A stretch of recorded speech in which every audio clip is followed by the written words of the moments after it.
You can barely see it, yet the dust in our homes may be hiding something important: DNA. WRAL's Amanda Lamb has the story of a forensic scientist at NC State who believes dust can be used to solve crimes. We lose hundreds of thousands of skin cells per day. And guess where a lot of it ends up?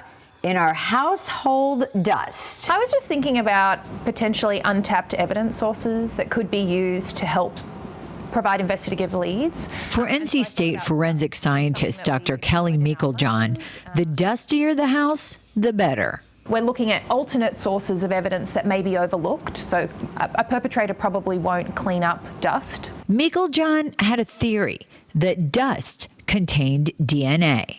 Carefully grab the tipped end and then swab on the dust surface for around 20 seconds.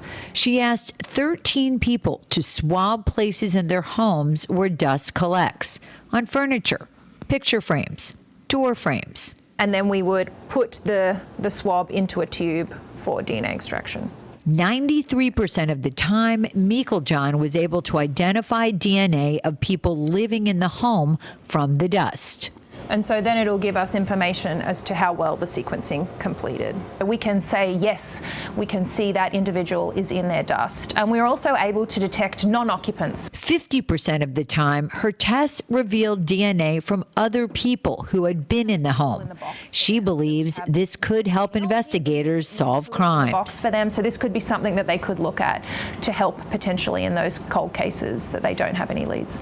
Leads that may not point to a specific person, but could give investigators key details about a suspect. Region, and then there's one site in here that's informative for either ancestry or eye color or hair color and those types of things. It remains to be seen how law enforcement will use the information collected in these test tubes.